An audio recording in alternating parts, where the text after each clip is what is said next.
Segment 2: The Relationship Between Health and Everything Else.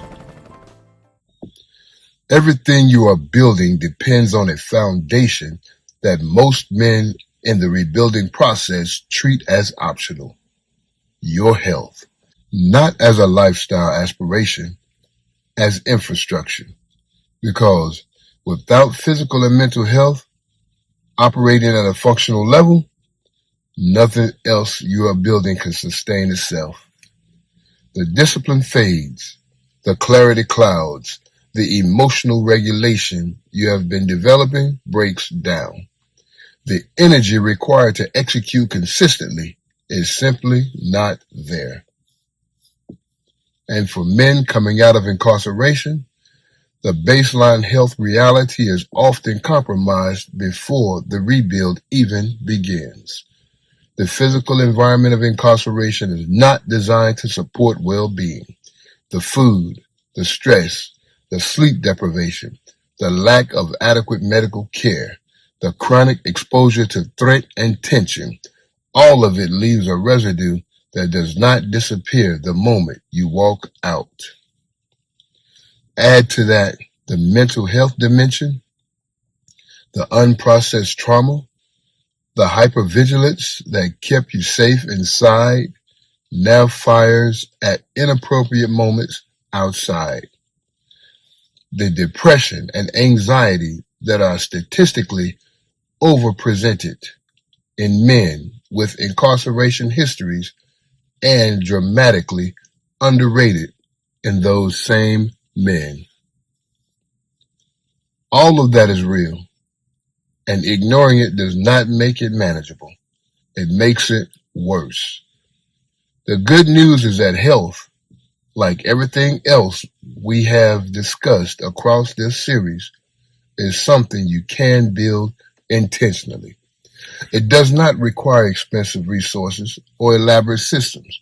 It requires consistent, basic practices applied daily.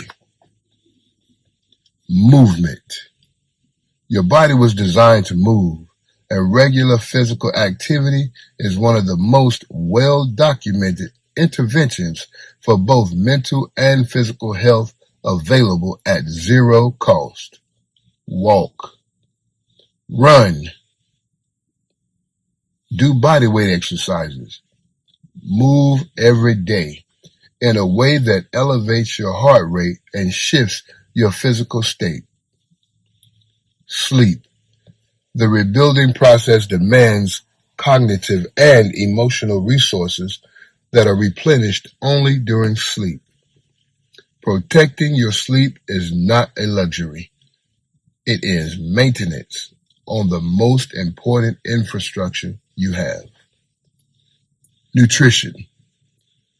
What you put in your body directly affects your cognitive function, your emotional regulation, and your energy levels. You do not need perfection. You need consistent, basic improvement on what you were doing before. Mental health support. Therapy, counseling, peer support, structured reflection. Whatever is accessible and effective for you. This is not weakness.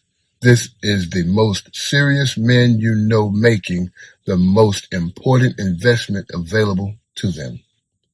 Here is your action step. Identify the one area of your health that is most directly affecting your ability to build. Sleep, movement, nutrition, mental health support, or something specific to your situation. Then make one concrete change in that area starting today. Not a complete overhaul, one change, consistent, sustained. Because you cannot build a life that holds on a foundation that is crumbling. Tend to the foundation.